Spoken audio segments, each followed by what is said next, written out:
30 maggio 1999. Igor Markevich, direttore d'orchestra di fama internazionale, russo, di origine ebrea, sposato con la duchessa Topazia Caetani, deceduto per attacco cardiaco nell'83, potrebbe essere stato l'anfitrione delle BR durante il sequestro Moro. In sostanza, il padrone di casa dell'operazione, se non addirittura il grande vecchio del terrorismo italiano, di destra e di sinistra. È l'uomo che preparava le domande per l'interrogatorio dello statista democristiano. Nelle segrete di Palazzo Caetani potrebbe essere stata infine la prigione del popolo, dove Moro venne ucciso. Sull'ipotesi investigativa che identifica l'anfitrione con Markevich è stata aperta un'inchiesta da parte della Procura di Brescia, condotta dal reparto Eversione Ross dei Carabinieri.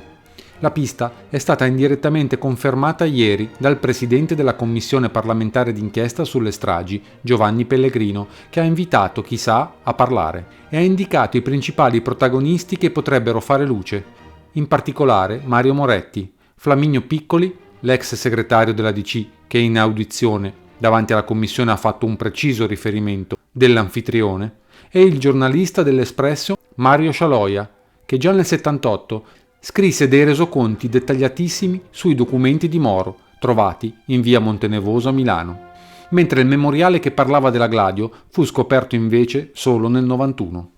Markevich, quindi, secondo il Ross, sarebbe stato l'uomo che offrì la disponibilità alle BR di una villa patrizia nelle vicinanze di Firenze, nella quale, nei primi 15 giorni del rapimento Moro, si riuniva il comitato esecutivo dei brigatisti e che sarebbe stata individuata adesso dagli investigatori nel feudo Caetani-La Farnia, a mezza strada tra Firenze e Fiesole. Il grande vecchio è un personaggio di cui si era sempre sospettata l'esistenza. Significativo il fatto che il suo nome sia emerso grazie ad un testimone del processo contro Ordine Nuovo, cioè una formazione di destra. Ai tempi del sequestro Moro, Markevich aveva 66 anni. Aveva partecipato alla resistenza nelle formazioni partigiane rosse dei GAP e ricerche sono in corso per verificare se negli anni 60 sia mai stato iscritto al PC e se eventualmente sia stato espulso.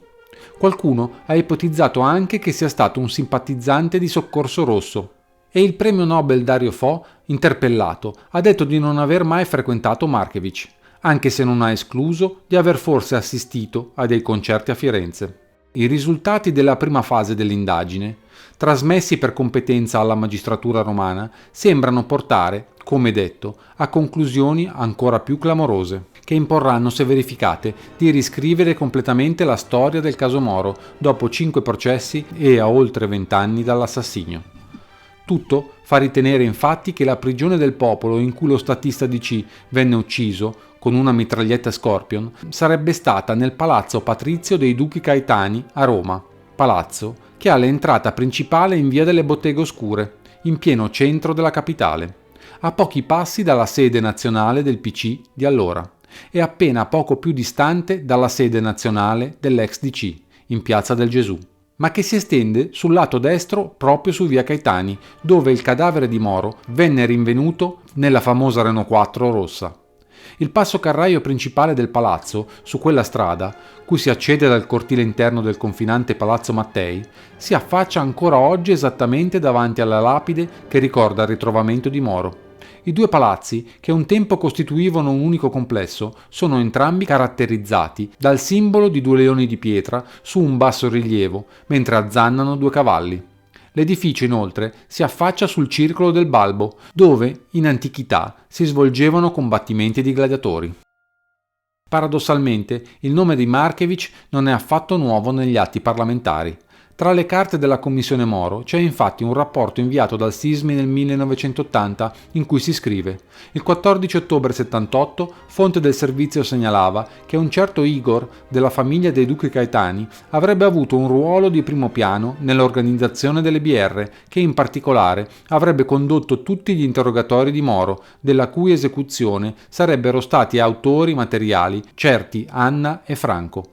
ma sono dovuti passare più di 20 anni perché il personaggio tornasse alla ribalta. Il 20 marzo 79, proprio il giorno in cui venne ucciso, il giornalista Mino Pecorelli lanciava uno dei suoi messaggi trasversali che, alla luce degli elementi che stanno emergendo, potrebbe riferirsi al mistero del lago della Duchessa, cioè al falso messaggio BR che annunciava il 18 aprile del 78 che Moro era stato ucciso. Secondo gli investigatori di oggi, quel messaggio apocrifo era stato costruito per attirare l'attenzione di chi gestiva il sequestro Moro, cioè Markevich, sulla necessità di uccidere Moro.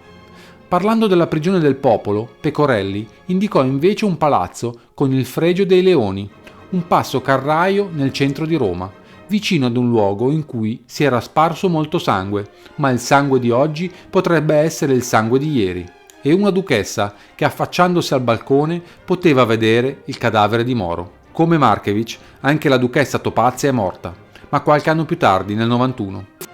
Igor Markevich, morto ad Antibes nel 1983, figlio di una ricca famiglia di Kiev, appartiene non solo alla storia della musica del Novecento, ma alla storia della cultura e a quella del jazz set. Era il classico émigré della vecchia Russia zarista, di famiglia ricca, provvisto di un eccellente bagaglio culturale e sociale. Venne educato in Svizzera e poi in Francia, nelle scuole più esclusive. Il primo a riconoscerne le qualità di pianista, quando Markevich aveva 14 anni, fu il leggendario Alfred Cortot. Nella Parigi di Cocteau, Stravinsky, Picasso, Cole Porter, della principessa Bibesco, di Coco Chanel e di Misia Sert, egli figurava come un modello di stile e di grazia. In prime nozze sposò la figlia di Václav Ninsky, forse il più celebre ballerino di ogni tempo. La seconda moglie fu la nobile Topazia Caetani, dalla quale ebbe il figlio Oleg, oggi attivo come direttore d'orchestra. Markevich si era stabilito in Toscana negli anni 40, in una casa colonica prestatagli da Bernard Berenson. Fece parte dei comitati di liberazione, salvò la vita a Carlo Levi, correndo da Firenze a Fiesole in bicicletta per avvertirlo di un rastrellamento dei tedeschi. Prese nel 1946 la cittadinanza italiana e nel 1949 pubblicò un libro intitolato Made in Italy. Da allora lavorò spessissimo in Italia, pur avendo trovato il proprio rifugio in Svizzera, con la famiglia, le collezioni di cose preziose e l'amata Ferrari. Uomo naturalmente aristocratico, lo fu in modo ancora maggiore in quanto artista. Fu inflessibile nel perseguire l'eleganza come disciplina estetica. Secondo il figlio Oleg Caetani, è un colossale abbaglio. Secondo lui il padre era un conservatore vecchio stampo e non aveva case, avendo vissuto sempre in albergo. È in Svizzera che porta la pista investigativa della Procura di Brescia, che ha condotto all'individuazione di Markevich. Indagine partita proprio dalle dichiarazioni di un ex partigiano ligure, finanziatore dei Mar di Carlo Fumagalli, che conosceva personalmente il grande musicista russo, sposato con la duchessa Topazia Caetani. Per una curiosa coincidenza la Svizzera era già stata indicata quale quartier generale delle BR dall'informatissimo Mino Pecorelli nel luglio del 78. Dopo aver pubblicato 4 lettere inedite scritte da Aldo Moro in carcere, il direttore di OP scrisse un lungo pezzo. In quell'articolo il giornalista sosteneva il quartier generale delle Brigate Rosse si trova tra Bellinzona e Lugano e sottolineava il fatto che la contemporanea presenza dei brigatisti rossi e dei neofascisti ha impensierito le autorità e gli ambienti politici locali. Pecorelli riferiva della presenza di Renato Curcio a Lugano e suggeriva che l'incontro tra lui e Silvano Girotto, frate Mitra, l'infiltrato messo alle costole delle BR dal generale Carlo Alberto Dalla Chiesa, fosse proprio avvenuto nel capoluogo sotto Cenerino. Il giornalista aggiungeva anche l'indiscrezione che estremisti italiani, definiti brigatisti rossi, hanno acquistato uno stabile intero a Lugano. E infine Pecorelli dava per certa una forte infiltrazione del KGB in tutto il Canton Ticino. La Svizzera dunque casa del padrone di casa del sequestro Moro, il consigliere aulico, ma non, secondo gli investigatori del ROS e dei carabinieri, il grande vecchio. Semmai Markevich viene indicato come l'anello di congiunzione tra le BR e il livello, diciamo così, politico. Una storia molto complessa che si intreccia con le vicende della guerra fredda, del mondo diviso in blocchi, con i giochi dei servizi segreti di mezzo mondo. tanto che la prima soffiata su Markevich, recepita dal Sismi in un'informativa dell'80 agli atti della commissione Moro, proverrebbe da fonte americana. I soldi per le BR di Firenze, anche dopo il caso Moro, arrivavano dalla Svizzera. La pista è riaffiorata con le recenti indagini del ROS dei Carabinieri, che hanno elaborato un'ipotesi investigativa sulla figura del musicista Markevich. Il rapporto del ROS è stato trasmesso alla Procura romana, che adesso dovrà approfondire le indagini, cominciando con l'ascoltare innanzitutto Mario Moretti. La traccia dei finanziamenti inizia a metà dicembre del 78, 6 mesi dopo l'omicidio di Aldo Moro, quando fu arrestato Paolo Baschieri, un brigatista appartenente al Comitato Toscano delle BR, che venne trovato in possesso di un manoscritto contenente un elenco di istituti di credito, con indirizzi e numeri telefonici, che si appurò essere siti in Svizzera e precisamente a Lugano. 11 conti di istituti bancari, depositari di fondi appartenenti a terroristi italiani, secondo un documento inviato alla commissione Moro. Purtroppo il giudice Stefano Campo, che indagò sull'arresto di Dante Cianci, Paolo Baschieri, Stefano Bombacci, Salvatore Barbi e Giampaolo Barbi, che pure segnalò subito l'importanza di questo appunto, non riuscì ad approdare a nulla. Non è stato possibile indagare, scrisse il magistrato nella sentenza istruttoria del 79, su società finanziarie e banche, tutte operanti in territorio svizzero, i cui nominativi si trovano annotati su di un foglietto sequestrato al Baschieri e che certamente avrebbe potuto riservare sorprese positive in ordine a quanti fornivano denaro al gruppo terroristico. La figlia di Markevich, Allegra, che vive in Svizzera, è intervenuta nella vicenda per precisare che suo padre non abbia mai vissuto a Lugano o comunque nel Canton Ticino. L'ex BR Valerio Morucci, sentito a Roma dal PM Ionta, ha negato di conoscere Igor Markevich. Non ne so nulla di Markevich, chiedete a Mario Moretti. 1 marzo 2001.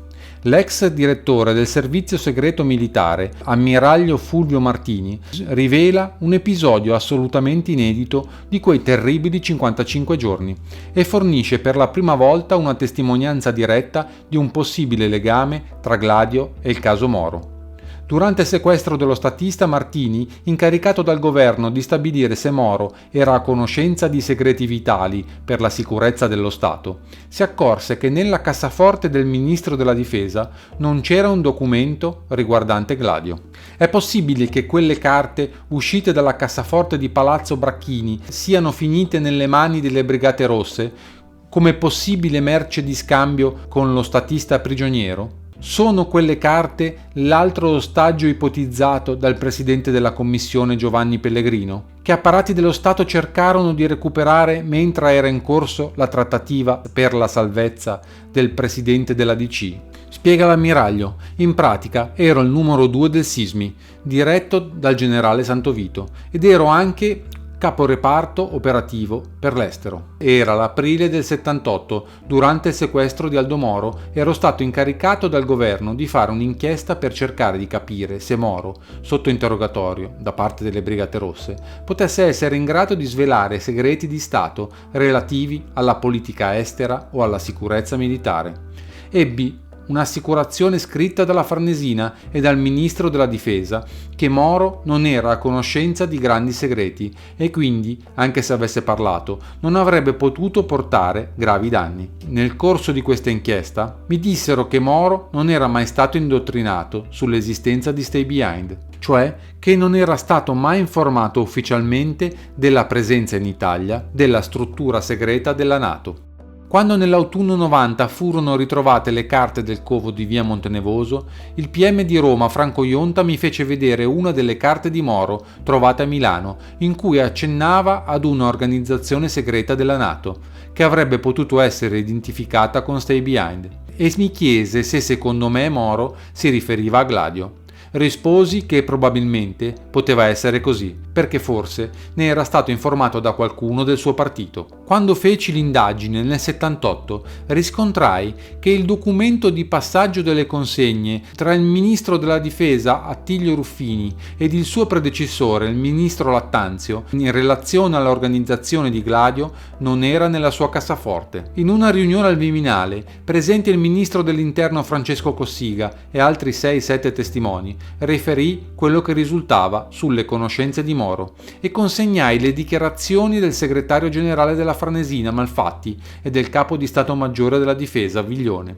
Feci anche notare a Ruffini che nella sua cassaforte mancava il documento di passaggio di consegne sulla Gladio. La pista di Markiewicz si affievolì negli anni seguenti. Nell'ultimo periodo, un libro dello scrittore Fasanella ha riportato alla luce la figura del famoso direttore d'orchestra. Secondo Fasanella, Igor Markiewicz era sostanzialmente chiamato a gestire la vicenda Moro per evitare il rischio di una grave destabilizzazione degli equilibri interni italiani e internazionali, che sarebbero appunto derivati dai segreti NATO di cui Moro era uno dei custodi. Ma qualcosa, forse, non andò come era previsto che andasse. Nelle ultime ore frenetiche, forse addirittura negli ultimi secondi di vita dell'esponente DC, man mano che la trattativa procedeva, ci furono passaggi di mano dell'ostaggio, a cui corrisposero anche trasferimenti fisici da un covo all'altro. Alla fine Moro arrivò là dove avrebbero dovuto liberarlo e dove invece fu assassinato. Secondo l'autore si dovrebbe cercare di spiegare perché Moro venne assassinato, mentre invece la sua liberazione sembrava ormai certa.